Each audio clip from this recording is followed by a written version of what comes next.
Hi అండి, welcome to my channel. ఈరోజు మనం తిరుమల తిరుపతి వెంకటేశ్వర స్వామి బ్రహ్మోత్సవాలు ఎప్పటి నుండి మొదలవుతాయి, ఏ రోజు ఏ అలంకరణ చేస్తారో ఈ వీడియోలో తెలుసుకుందాం. సాధారణంగా సెప్టెంబర్ లేదా అక్టోబర్ మధ్యలో ప్రత్యేక తిథుల్లో ఈ బ్రహ్మోత్సవాలు అనేది ప్రారంభమవుతాయి. 9 రోజులు 9 రాత్రులు ఈ బ్రహ్మోత్సవాలు చేయబడతాయి అన్నమాట. చివరి రోజు చక్రస్నానం, ధ్వజారోహణంతో బ్రహ్మోత్సవాలు పూర్తవుతాయి. మొదటి రోజు ధ్వజారోహణం లేదా సూర్యప్రభ వాహనం బ్రహ్మోత్సవంగా అలంకరణ చేస్తారు.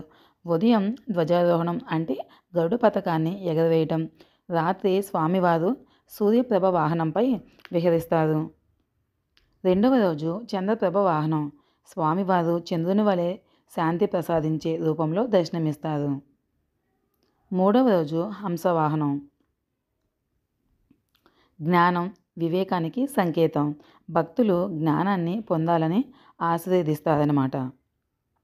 నాలుగవ రోజు గజవాహనం. ఐశ్వర్యం, బలం, గణనీయమైన ప్రభావానికి సూచనగా ఉంటుంది.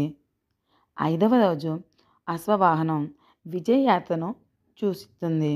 ఈ రోజున స్వామివారు భక్తుల కష్టాలను తొలగిస్తారని నమ్మకం. ఆరవ రోజు సింహవాహనం.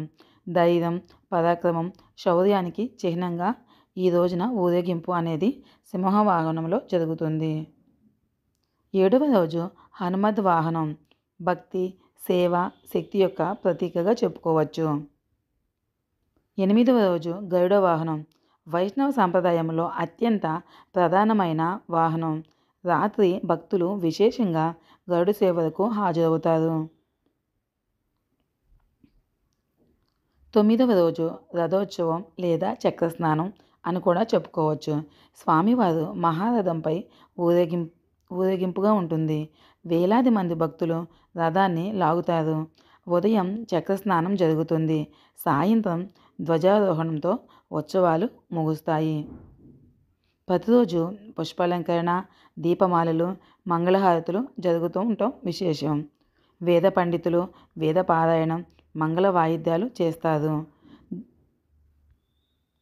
ఓకే అండి, థ్యాంక్ యూ. ఈ వీడియో కనుక మీకు నచ్చితే ప్లీజ్ సబ్స్క్రైబ్ మై ఛానల్.